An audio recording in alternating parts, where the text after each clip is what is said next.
नमस्कार, बहुत स्वागत है आपका अमर छत्तीसगढ़ के इस खास बुलेटिन में। खबरों के साथ मैं हूं रीनू। सबसे पहले बात करेंगे रायपुर से बड़ी खबर की, जहां 58% आरक्षण का मामला सुप्रीम कोर्ट पहुंचा है। छत्तीसगढ़ में 58% आरक्षण का विवाद, मुख्य न्यायाधीश ने अपने पास रखी अपील की फाइल, जहां अर्जेंट हियरिंग पर आज फैसला होगा। हाईकोर्ट के फैसले के खिलाफ सुप्रीम कोर्ट में याचिका लगाई गई है, जहां सामाजिक कार्यकर्ता ने स्पेशल लीव पिटीशन किया दाखिल। हाईकोर्ट ने 58% आरक्षण बताया है असंवैधानिक, और इसी के चलते देखा यह जा रहा है कि सामाजिक कार्यकर्ता ने स्पेशल लीव पिटीशन दाखिल किया है। हाईकोर्ट के फैसले के खिलाफ सुप्रीम कोर्ट में याचिका लगाई गई है और आज अर्जेंट हियरिंग पर फैसला होने वाला है।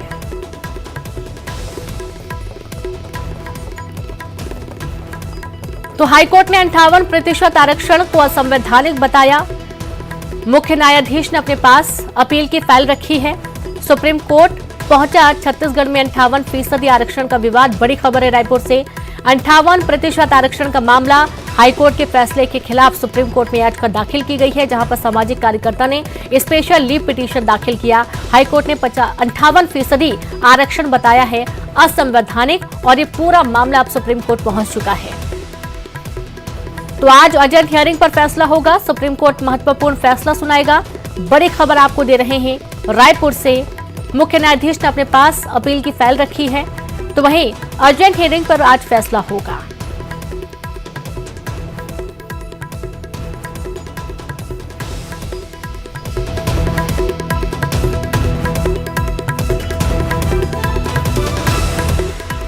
तो रायपुर से बड़ी खबर मिल रही है, जहां पर 58% आरक्षण मामला जो है सुप्रीम कोर्ट पहुंच चुका है और आज सुनवाई महत्वपूर्ण होने वाली है। रायपुर से बड़ी खबर है। एक तरफ देखा यह गया कि हाईकोर्ट ने 58% आरक्षण को असंवैधानिक बताया। और चलिए सीधे रुक करेंगे ज्यादा जानकारी के साथ। संवाददाता सुशील पांडे दिल्ली से लाइव जुड़ गए हैं, आप फोन लाइन पर जुड़ गए हैं। सुशील, आप सुप्रीम कोर्ट पहुंचा है 58% आरक्षण मामला, हाईकोर्ट ने, छत्तीसगढ़ में हाईकोर्ट ने असंवैधानिक बताया है। इस पूरे मामले की आज अहम सुनवाई होने वाली है।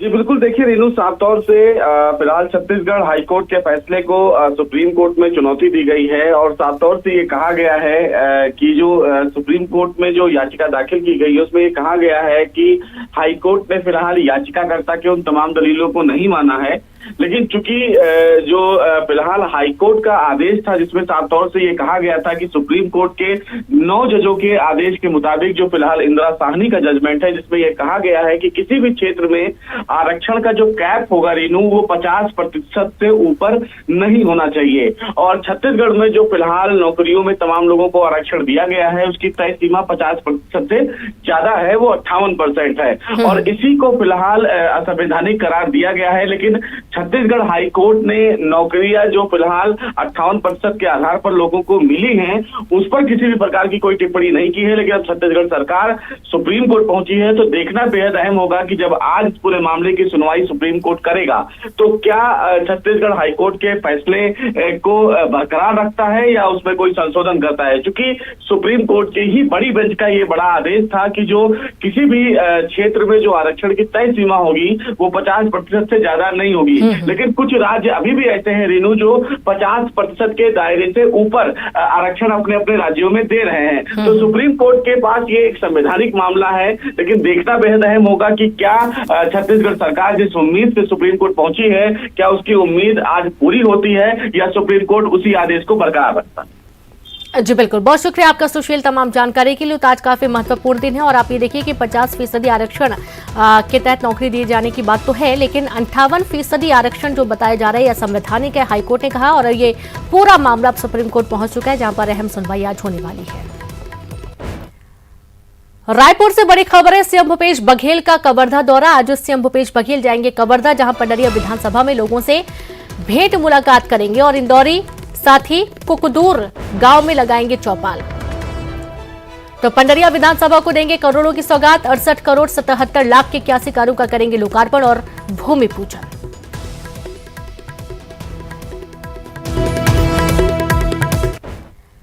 रायपुर से खबर है, आज कांग्रेस प्रदेश कार्यकारिणी की बैठक कांग्रेस मुख्यालय राजीव भवन में होगी। बैठक में प्रदेश प्रभारी PL Punia, CM Bhupesh Baghel, PCC अध्यक्ष मोहन मरकाम, सह प्रभारी चंदन यादव और सप्तगिरी उलाका रहेंगे मौजूद। बैठक में कई महत्वपूर्ण विषयों पर भी चर्चा होगी।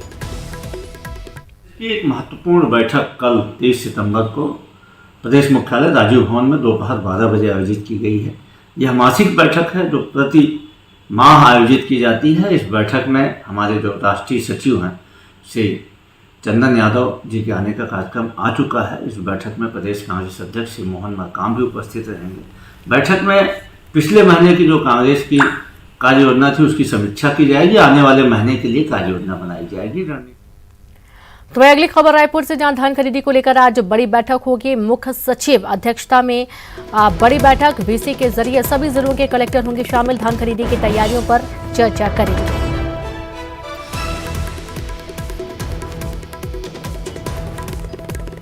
तो खबर रायपुर से है, धान खरीदी को लेकर आज बड़ी बैठक होगी। मुख्य सचिव की अध्यक्षता में बैठक होगी। वीसी के जरिए सभी जिलों के कलेक्टर शामिल होंगे इस बैठक में। धान खरीदी की तैयारियों को लेकर चर्चा की जाएगी। दुर्ग से बड़ी खबर है, चींटियों ने मरीज को बनाया निवाला। भिलाई के चंदूलाल चंद्राकर अस्पताल की पूरी घटना है, जहां मरीज के चेहरे में चींटियों का गुच्छा पाया गया। मरीज को देखते ही परिजनों के होश उड़ गए। शिकायत पर जिला अस्पताल से पहुंची जांच टीम। पूरे मामले की जांच जारी है। सुपेला थाना क्षेत्र की एक घटना सामने आई है। ऐसा किसी दूसरे मरीज के साथ ऐसा ना होना चाहिए। ऐसा हॉस्पिटल प्रबंधक को ध्यान देना है कि ये बहुत बड़ी गलती है, ये चीज़ दोबारा ना हो। अस्पताल में कोई भी मरीज, चाहे वो कैजुअल्टी में हो, वार्ड में हो, आईसीयू में हो, कहीं पे भी हो, अगर ऐसी स्थिति है कि जैसा पता चला कि उसके चेहरे पे कुछ जो बैंडेज लगा हुआ था वहाँ पे चींटियाँ दिखी, तो निश्चित रूप से ये गंभीर विषय है और इसकी तह तक जाके जांच के बाद में जो भी नतीजे आएंगे उसके हिसाब से नियम तक कार्रवाई करेंगे। तो जांच की बात तो कही जा रही है। आप ये देखिए कि आश्चर्य की बात यह है कि आईसीयू जैसे वार्ड में यदि चींटियां आ रही हैं, यहां पर मरीज को नुकसान पहुंचा रही हैं, जहां पर उसकी पट्टी है वहां पर चींटियां मौजूद हैं, चींटियों का गुच्छा मौजूद है, तो ये कितनी बड़ी लापरवाही, कितनी अव्यवस्था है आईसीयू जैसे वार्ड में। तो अंदाजा लगाया जा सकता है कि नॉर्मल वार्ड में किस तरीके के हालात होंगे। सीधे रुख करेंगे, दुर्ग से संवाददाता मिथिलेश ठाकुर जुड़ गए। मिथिलेश, बहुत आश्चर्य की बात है, पूरा मामला काफी आश्चर्यजनक है। जांच की बात तो कही जा रही है, जांच हुई, कहां तक पहुंची?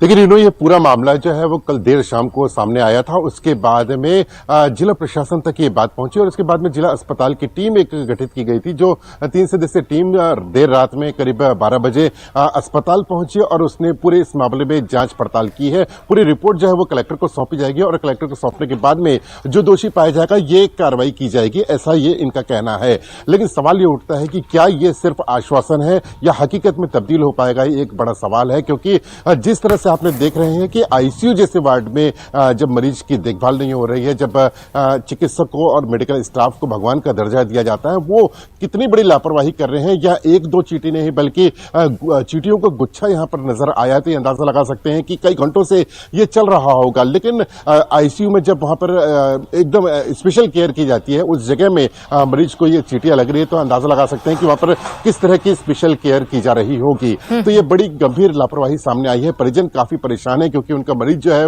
जिंदगी और मौत से जूझ रहा है। श्वास की उनको शिकायत थी और इस वजह उस दूसरी ओर में चींटी यहां पर चल रही है, तो अंदाजा लगा सकते हैं कि जो मरीज ठीक होने के लिए आया है वो किस तरह से और बीमार पड़ सकता है। मरीज की हालत बेहद खराब है, काफी नाजुक स्थिति में हुआ है और जिस तरह से चींटियां चली है तो उसको इन्फेक्शन भी और बढ़ गया होगा। तो अभी पूरे मामले की जांच की जा रही है, कार्रवाई का आश्वासन दिया गया है। देखने वाली बात यह होगी कि क्या इसमें वाकई में कार्रवाई होगी या फिर सिर्फ आश्वासन ही दिया गया है। तो लेकिन परिजनों का यह कहना है कि कम से कम दूसरे लोगों को इस तरह की कोई घटना ना हो, इस वजह से इसमें उचित कार्रवाई की जाए और जो भी दोषी पाया जाए उसके खिलाफ में कार्रवाई की जाए। बिल्कुल, और जाहिर सी बात है चींटियों में बहुत ही स्लो पॉइजन पाया जाता है और यदि किसी मरीज की पट्टी के आसपास चींटियों का गुच्छा है तो उसको कहीं ना कहीं तो एक नुकसान पहुंचेगा ही। मिथिलेश, शुक्रिया आपका तमाम जानकारी साझा करने के लिए।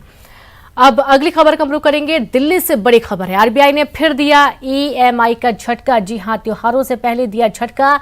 रेपो रेट में 0.50% की बढ़ोतरी की गई है। रेपो रेट बढ़कर 5.90% हुआ है।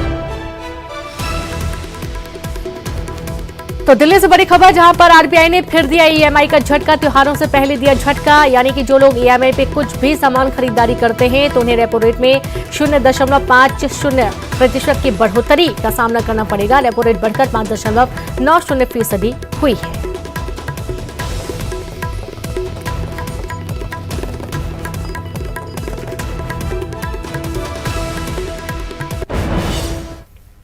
मुंगेली विधायक पुन्नूलाल मोहरे के नाम से ठगी करने का मामला सामने आया। पूर्व मंत्री और विधायक पुन्नूलाल मोहरे के नाम पर नौकरी दिलाने का झांसा देकर 30,000 की ठगी कर ली गई है। तो वहीं जब पीड़ित ने पुन्नूलाल मोहरे से शिकायत की और उनके सामने ही आरोपी से फोन पर बात किया, जिसमें पूरे मामले का खुलासा हुआ। विधायक ने मामले की शिकायत दर्ज कराने की बात कही। वहीं लोगों से फर्जी कॉल से सावधान रहने की अपील की गई है।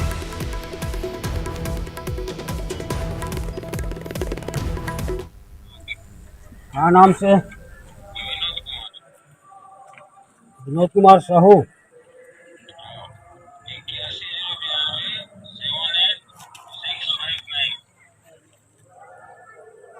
तो कल डालूट नहीं बनी अभी मैं डॉक्टर ही हम। सुनो ना साहब। हाँ करवा दो अभी। हाँ मत करो। हाँ बाकी ता कार्य में करवावत मत कुछ। करवा दो साहब, मोर को जुड़े चप्पल मत करवाओ। इसका 810 हाँ 92 हाँ 78 हाँ 659। अरे कहाँ रही है? ये बंगला में है। कहाँ का बंगला? रायपुर बंगला जी। कहाँ बंगला? नहीं तो कौन सा बंगला भैया? क्यों खो बंगला है? अनिल भड़िया के जस्ट बगल विधायक मोहल्ले बंगला। मोहल्ले में बंगला। हाँ। नियुक्ति पत्र कब मिली है? खरा देश। हाँ 3 तारीख बाद मिली। 3 तारीख के। हाँ 3 तारीख के बाद दवा पत्ती है। हाँ और बाद मिली। और वो लड़का का अमन के है। अमन है जी। हाँ ओखर कब मिली? ओकरो भिजवा थोन में सर। हाँ एक संग भिजवा के पूछ लो भाई वाला। हाँ संग हो एक संग भिजवा के अपन के भी कागज पहुंचे। हाँ लेकिन ऊपर पहले पहुंचे। हाँ आप बोल के थोड़ा सा टाइम में लगी। कागज टू का करवा दो ड्यूटी के से भी यही से। हाँ ये बात कर लो ज्यादा है। हाँ फिर मैं क्या बात कर समय करता है? हर बात करा सकते हैं, सही बता देते हैं। मैं कावा गलत बोलूंगा जी? अरे नहीं भैया, तो अब डालते जाता हूँ, मैं डालते जाता हूँ। अब काफी 3 तारीख क्या ही कह सकते हैं मैं कि जो पैसे ही देने वाला बोल रहा है कि हम आपके यहाँ कमरे में कोई रहेगा और नौकरी के लिए हम पैसा दे रहे। मैंने कहा मेरे जानकारी में नहीं इस तरह कोई कर रहा है तो गलत है और मेरे नाम का उपयोग कर रहा है तो उसके बाद जरूर मैं पुलिस कार्रवाई करूँगा। और इस तरह से लोगों से अपील करता हूँ कि इस तरह अपने नाम से फर्जी लेटर कोई बना करके कार्रवाई करता है तो लोगों से मैं आग्रह करूंगा उस बात में ध्यान न दे। आज की स्थिति में कोई नौकरी विज्ञापन के द्वारा मिलता है ना किसी प्रकार के किसी के पत्र लिखने से। और अब बलौदाबाजार से बड़ी खबर है, जहां नौकरी लगाने के नाम पर लाखों की ठगी का मामला सामने आया। स्वास्थ्य विभाग में नौकरी दिलाने के नाम पर ठगी की गई। पुलिस ने 2 आरोपियों को गिरफ्तार कर लिया है। गिरफ्तार एक आरोपी सीएएफ का जवान है। गिरफ्तार जवान कई सालों से ड्यूटी से गायब है। आप ये देखिए कि नौकरी के नाम पर, चूंकि बेरोजगारी है और बेरोजगारी के चलते लोग जरिया खोजते हैं कि किस तरीके से नौकरी मिलेगी, और इसी का फायदा उठाते हुए ठग जो है सक्रिय हैं और मासूम लोगों को अपना शिकार बनाते हैं।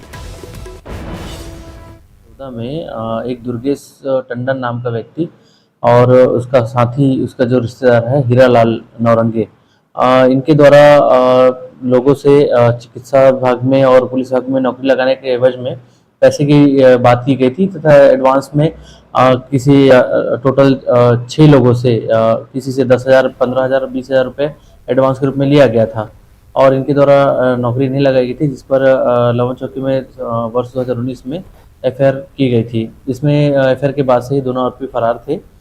इसमें दुर्गेश टंडन जो है वो सीएफ का आरक्षक था और अभी काफ़ी दिनों से वो अपनी नौकरी से बाहर है, जिसे लवन पुलिस द्वारा दुर्गेश टंडन को रायपुर से और हीरालाल को।